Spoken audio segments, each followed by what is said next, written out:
Hey guys, I wanted to just talk a little bit about dry brushing the face. Because you guys know, for those of you who have watched some of my older videos, know that I personally am not a big fan of dry brushing the face. I feel like the facial skin is just far too sensitive to be going in with those facial dry brushes. They're prickly, they're hard, they're definitely, I don't know, in my humble opinion, I just feel like they're probably not great for some people's skin. Maybe other people can handle them, but I have very, very sensitive skin and it's definitely too prickly for me. So even if I do it very, very lightly. So I wanted to just share a couple brushes that I've recently acquired, and these are lymphatic brushes. Well, this one is specifically. This is just a contour brush. It is not marketed for any kind of lymphatic stuff, but I love the shape of it. Like, look at that. I absolutely love it. And this is the one that I've seen around. I've seen it, you know, people talking about it, what have you. And of course, the one that they really market is very expensive and it's supposed to be the best thing, since sliced bread for your face and all of that, which it's not, okay? But it's nice, like it's really nice. And this, of course, is just a knockoff on Amazon. I don't know what's going on, but this looks crooked to me. There we go. This is just a much, much cheaper version. I think I paid $5 for this. The bristles are nice. They're firm. I'm just trying to they're pretty soft. They're not nearly as prickly as a lot of the dry brush products that I've seen. I have a couple of face dry brushes and they're all just too much for my skin. So this I actually find is fine for my skin. It's a little bit softer. And as long as I use a very gentle hand, very gentle pressure, it's actually quite nice. Now, again, most of it depends on your pressure, all right? So you don't really want to be going too aggressively. Save that. If you like to use a heavier hand, save that for a massage, okay? But the goal of this is not massage, okay? The goal of this is to move the lymph that is in the surface, okay, that is at the top of the skin, and it doesn't require much pressure to move that at all. The way that I had it explained to me was that it was basically trying to move a dime across the table. All you need is the lightest touch. So think about that, sliding a dime across the table. I think somebody else on YouTube said the same thing. And I was like, oh, isn't that interesting? That's what I had learned too. So this is going to pull a little bit of pink up. Again, I don't know if you can really see, but this is definitely pulling a little bit of pink up. Now, I love this shape better than the round as well because you can get into the crevices. You can go over the eye very easily, under the eye, in the middle of the face, in the center here.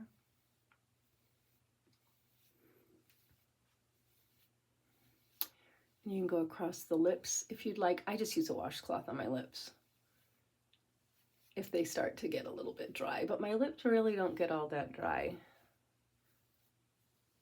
I take care of my lips. I have to because I live where it's winter right now. It's really cold and dry. I find when I eat a lot of animal fat though, my lips just don't really get dry like they used to. So that's a good thing. And again, there's a lot of people out there, teaching lymphatic drainage. I'm just showing you the brush. And I do really like it. Like it feels good and it's pretty gentle, okay? This one is not marketed as a lymphatic brush. It is much softer. It doesn't have the little nubs. You guys see that? It doesn't have the little nubs, okay? It's not as firm. bristles are much softer. This is going to be much better for people with really sensitive skin. Just remember, keep your brushes clean. And again, you do this on dry skin. Honestly, sometimes I'll do it after I've done my face and I've put my lubrication on and stuff.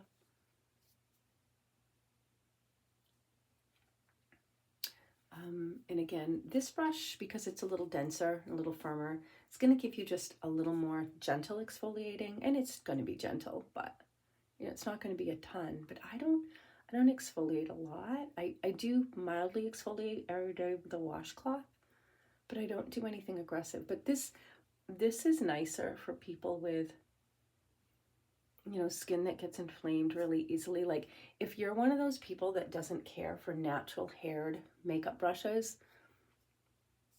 because, you know, they prickle your skin, then let me tell you, this is a nice brush.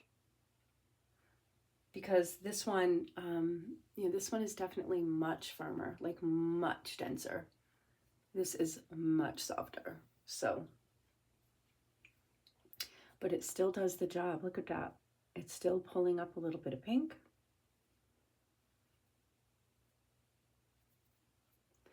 You could always experiment to see which one you like better. I like both of them. This one feels more luxurious because it's so soft. This one actually feels amazing. And I can't really do a side by side because I really didn't have much to do.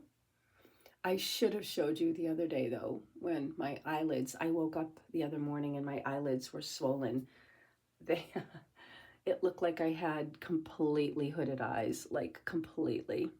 You couldn't see the top of my eyelid at all. It was literally like hanging over because I had made a mozzarella olive salad. The other day we had our little family holiday with my kids and their partners, their significant others. And that was just the only time that we could all get together. And I did have a little bit of that olive salad, mozzarella olive salad. And I also had a little bit of goat cheese, which had a little bit of, like a little bit of cranberry and lemon, like around the edges. Remember when my, my son was little, my God, he used to love that stuff. And I only had a little bit, but my body doesn't do well with stuff like that. And I woke up with really, really puffy eyes. I probably had more than just a little bit, to be honest. I did get some ribeyes as well, so we had ribeye, but I did end up having a little bit. That's why I stay strict carnivore. I just do so much better. My body just thrives on it when I start eating other stuff. And it really has nothing to do with me going carnivore, because these are things I've struggled with my whole life, literally my whole life. And a lot of my issues went away when I went carnivore. So I do it out of necessity, because trust me, if I didn't need to, I wouldn't do it. Like if I felt great eating plant foods, I would still eat them.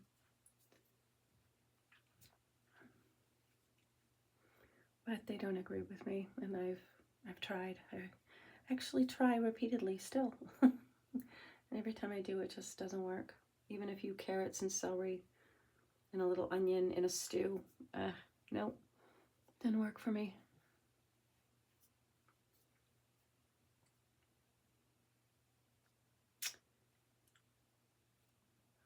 I also have I've never been officially diagnosed as MTHFR mutation. I'm pretty sure I have it. I had a toxic cyst removed from my neck when I was 19. I've talked about my story and my drama in other videos. I think the videos are gone now though, because I deleted them when I thought I was gonna get off YouTube. I got rid of my videos because I was like, I'm done with YouTube. I was tired of the censoring. They were striking my videos. I was just getting really mad. And I just had a bad moment, and I was just gonna delete my channel. Anyway, I had a toxic cyst removed from my neck, and I remember after the surgeon got the results back from the lab, they sent it to toxicology, pathology lab, and he said, wow, he said, we stopped counting. He said, I've never seen anything like it in my life. He said it was literally just loaded loaded with stuff, poisons, toxins. So I was born with some kind of metabolic disorder. And, you know, thinking plants were so good for me, and I tried to make that work and manipulate that for a very, very long time. And no, nope, my body just can't handle them, break them down, and you can break them down, but can't deal with the plant toxins and all the chemicals and all of that. So I can use plant medicine as long as I, you know, use them in very, very small doses. I'm pretty much a microdoser anyway. And again, I've talked about using that to manage certain things of my own health. And YouTube likes to strike those videos too. I guess they don't like my experiences because I've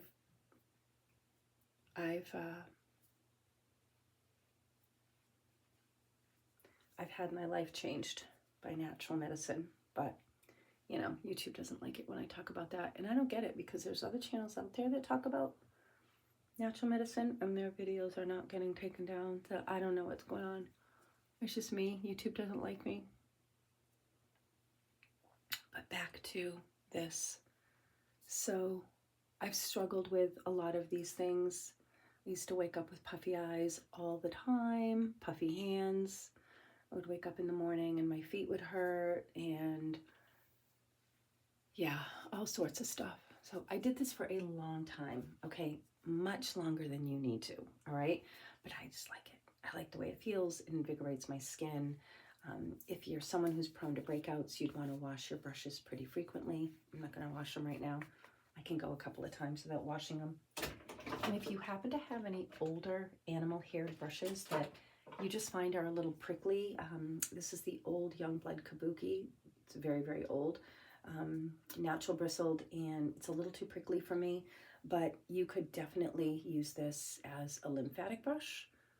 Again, it's even prickly like to me right now. But again, that little bit of prickle is just kind of stimulating for the skin. So even though it's not as soft as the brushes I just used, it still could be quite nice. So you don't need to like buy anything if you have something that might work just as well. So made my nose run a little bit. So I am in the process of hauling out, cleaning out, hauling out, whatever. And I'm seriously allergic to dust. And it's the one thing that I just have not been able to heal. And I usually wear a dust mask. And I wore one yesterday for a while, but then I took it off and I kind of went to do something else, but then I kind of went back to it and I didn't put the mask on. And so I'm a little bit histamine-y today. And then the fact that I ate those olives and stuff in that salad the other day too. So I'm a little bit triggery today. So things are kind of flaring a little bit, but that's okay. I'm okay. I slept okay last night. It's not like I was miserable or anything like that last night. I slept pretty good. I wasn't up with my nose running all night or anything. It's just doing that with the brushes triggered my histamine a little bit. So made my nose run a little bit. So honestly, my skin feels really good right now. Now I'm going in with my 100% cotton flannel cloth, which you guys know how much I love these cloths. They are so soft. And these are real flannel, not a cloth that they call flannel. Okay, this is 100% cotton flannel. And the ones that I buy are marketed for castor oil packs. And I buy them in a big pack, so they end up being much cheaper. And they're thicker. So these are thick. I do have some from another brand that are just marketed as like cloths for like makeup removal or whatever, 100% cotton flannel, but they're thinner than these. So I'm not a big fan. And then I do have some that I bought in a baby pack. They're the baby wipes. They're the 100% cotton flannel baby wipes, and they happen to be unbleached, which I love that. But again, they're small and they're thin, and they're okay. I can use them, but I don't love them. These are bigger. This is just a rectangle shape because that's what they come in, but I love them. And you can just fold it, and then you go extra thick. But these are so nice, and I love a cloth because it keeps my skin mildly exfoliated. And because I exclusively wear mineral powders, mostly for sunscreen during the year, but in the wintertime, you know, I do wear them a little bit. And this makes sure that they apply really, really, really beautifully to my skin. And I don't do any aggressive exfoliating, which nobody should anyway. It's terrible for your skin, but I don't use any exfoliating stuff. I don't use any products that contain, you know, enzymes or chemical exfoliants. I don't do any of that. You guys know I'm bare bones. All I ever use on my skin is just a little bit of warm water, my face balms, a little bit of rose water, zinc balm, and I use a washcloth. And then I will use a little bit of oil to remove my mineral powder at the end of the day. I used to use microfiber cloths, and that way you don't need to use anything. You just use water and the microfiber cloth, but I'm really trying to stay away from the microfiber cloths. And I found if I use them too many days in a row, even though I try to use a really soft hand, it still tends to irritate my skin. I have to be really careful with them. But just because of all the microplastics and stuff, I'm just trying to stay away from them.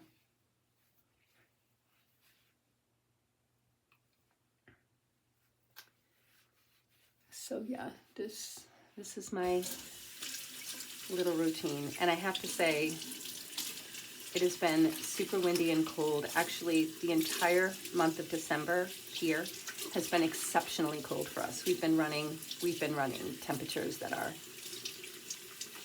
like ridiculously colder than normal. Ridiculous. And it has been super windy, super dry. But I have to say, my face is not dry. My skin hasn't been dry because I believe it's the way I take care of it. I'm big into lubrication. You guys know that.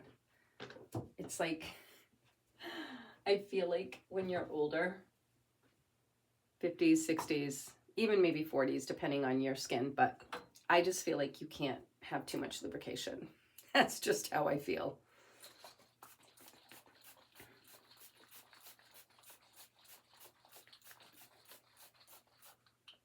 So I go in with extra lubrication. So that was just my rose water. And normally I put some distilled aloe in it and a little bit of neroli water, orange blossom water, same thing. Neroli, orange blossom, it's the same thing, okay? So neroli hydrosol or orange blossom water, you'll see it, you know, different ways. You can just get the food grade and just mix it into that. That's generally what I do. And then I just save the bottles, and then I just buy the food grade of my hydrosols and just mix them together myself. And I do buy the George's distilled aloe. I love that stuff. No, it is not just water. It's not just water. According to what some people on Reddit will say, okay, it's not. It's the hydrosol. It's the distilled water portion of the aloe plant. It is not just water. Okay, it does contain the water soluble, a lot of the water soluble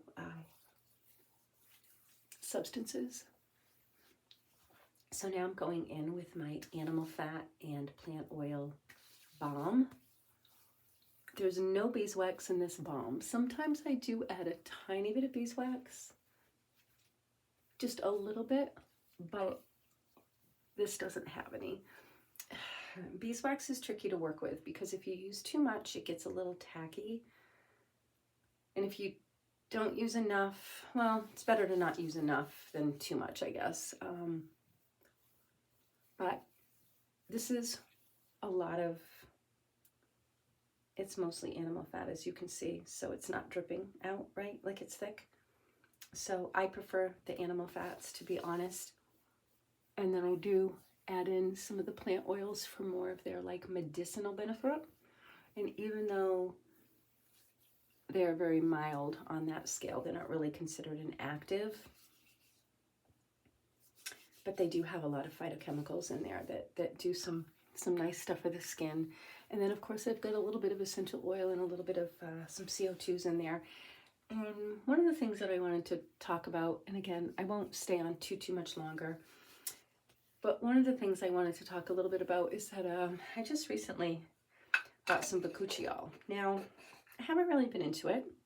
because I don't know, new stuff comes out and you're just kind of like, whatever. I mean, it's been around for a while. I don't mean to say that. It's been around for a while. There's just kind of like one more thing in the skincare market. I'm just kind of a creature of comfort. I like to try new things, but sometimes I'm just like, whatever. And I had no doubt that it would work because I've been working in the aroma skincare field for, over 30 years. And I see natural remedies work amazing all the time. So like, I wasn't shocked or surprised by any means. This is just a really occlusive formula. This is like, it's just way more occlusive. It's got way more occlusive things in it. It's got shea butter, it's got cocoa butter, it's got some other stuff in it too. So I'm just going in as my top layer because this really just really seals everything in and really makes it very protective for my skin. So you can see it's got a little Vaseline in there too. And I know some people aren't into that, but man, there's nothing like it for an occlusive. It really, really, really protects your skin. And no, it does not suffocate your skin like saran wrap. It's a myth. Okay, and again, petroleum is natural. It comes from the earth. It's renewable. The earth is making it all the time. Again, I don't know what's true or not, but I've heard the stories of it, being used up is a lie. I've heard that there's actually basically an amazing amount, just like water. There's water above the ground and water in the ground, and there's a lot of it. Remember, scarcity is what keeps people in the prison. Scarcity, the whole idea of scarcity, right? That's what keeps people, with the carrot dangling in front of them, following along with the agenda. So anyway, petroleum is natural, it's renewable, and they do refine it, which removes all of the polycyclic aromatic compounds, some which are potentially harmful. They're not all, some of them are medicinal. So they are removing some of the medicinal components, but they are removing any potential contaminants. The ancients used to use it in its unrefined form. They would use it as medicine, and they would use it for all sorts of things. So I have no problem with it at all. Absolutely none. And again, it's not inherently healing, but it does protect the skin, which allows the skin to heal because you're not having moisture loss, and it protects the skin from having to deal with the environment so that the skin can actually heal, has less to deal with. That makes sense, right? It has less threat to deal with. I say threat. Yeah, our skin is meant to interface with the environment, but let's face it, we're dealing with a lot more than, our ancestors had to when it comes to the environment. Okay, not only do we have to protect ourselves, our skin naturally protects itself from the UV, it also now has to protect itself from tons of pollution and, all the chemicals in the air and the environment and stuff like that. So yeah, it's crazy. It's crazy. And not to mention that most of us don't eat a human appropriate diet. So our skin is not being nourished. Our skin's not able to do what it is supposed to do. So, there's that. So I did get some bakuchiol, and I haven't actually haven't used it yet. It's like I bought the CO2 version, and I bought the oil. Just the oil, just the non-CO2 version, just the oil. And I'm going to play around, and I don't know when, because I don't know, I bought them, they're in my fridge at the moment. We'll see. I'm still finishing up my, old batches of stuff, so I haven't needed to make up a new batch yet, but I don't know how much I'm going to notice because, like, I mean, I'm 57 years old, I got wrinkles, I got whatever, my skin's not, like, in terrible shape, so I don't really know how much I'll notice, but we'll see. We'll definitely see. We'll see if I notice some improvement, because you guys know I love myrrh and frankincense, and I use some other stuff too. Balsam of Copaiba. And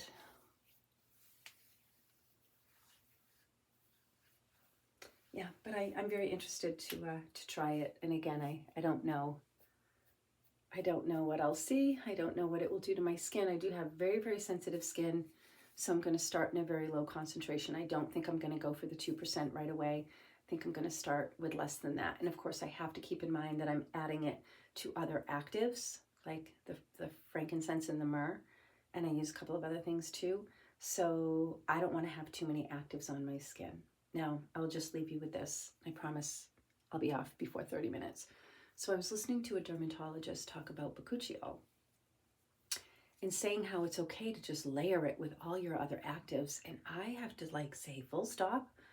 What bakuchiol are we talking about? Are we talking about the oil or are we talking about the CO2 extract? Okay, they call it a critical distillation, okay? So what are we talking about here? Because the oil is going to be far less active, okay? Far less active than the CO2. The CO2 is going to be very active. And as someone who's been in the skincare world for over 30 years, actually it's been like over 35 years, but we're just going to say 30. Now, you can't just layer active upon active on your skin because you are exponentially increasing the amount of actives, which means you're increasing the chance of damage and irritation to your skin. So you don't want to be using a cleanser that has actives in it and then a balm with actives in it. And then like what I did today, I went in with this occlusive, which has no actives in it whatsoever. You don't want to be going in with anything that has actives as your face hydrating spray. So there's no essential oils in here or anything like that. It's just the hydrosol from the plant, but it's the water extract with these phytochemicals in it, but it's very mild. It's very, very mild, not even considered an active, okay? But remember, a lot of plant remedies that you find in skincare are technically actives. If they're in the form of essential oils or CO2s, they're very, very strong.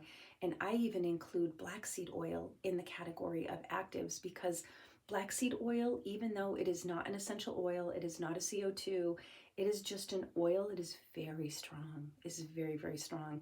And I see it more as medicinal, as an active. So I would never recommend people just piling on actives, okay? You can run into some serious trouble. Now, some people might be okay with it. They just might have skin that is really, really tough, okay? And really just hardy, all right? But it's just not a good idea, okay? And I recommend the Boudreaux's Butt Paste a lot. I recommend the Sensitive Skin one and the Maximum Strength one. This does contain balsam of Peru, which absolutely this needs to be spot tested on anybody with any kind of sensitivities. Absolutely, okay? Keep that in mind, absolutely. However, it's not listed as an active. So the Peru Balsam is not listed as an active, but trust me, it is an active, okay? It's very, very strong. It is the resin from a plant that is incredibly strong, all right? Which is why it's a known sensitizer. You know, anything that has power comes with, you know, a punch if you're not mindful in the way that you use it. And I like to keep it in a very, very low concentration. So usually when I use this, I'm actually mixing it into another, you know, my balm or my formula or whatever. This just has an awful lot of zinc in it. So I really love to get that extra zinc, but I'm very mindful that I don't use this every day because I don't want to build up a sensitized reaction, okay? But again, this stuff works amazing, but it's not listed as an active, but it is an active. So you wouldn't erroneously want to be, you know, layering on all of these things and then go in with that as your zinc balm, okay? That's a whole nother layer of actives. So again, you've really got to be cautious. And I always caution people, you know, plant remedies can be no joke sometimes, you know, they can be very, very powerful and they need to be used with respect. And everyone has their own unique dermal limit. And this is why I really caution people against generic rules, generic limits, generic statements about skin and actives. Like, oh, the dermal limit of this, whatever on your skin is this. No, that might be way, way, way too much for you. You might need half of that. You might need a quarter of that. Okay, I typically stick around 1% with actives for my skin. My skin is very sensitive, but yet I do great. But if I go in with, the typical recommendations, it oftentimes irritates my skin. So again, it's not that I can't use them. I just have to use them in much lower concentrations. So keep that in mind, okay? I think that's all I wanted to talk about today. I am at 30 minutes. I don't want to go longer than that. And yeah, if I think of anything, I'll do an addendum to this. But that's what I wanted to chat about today. Okay, signing out.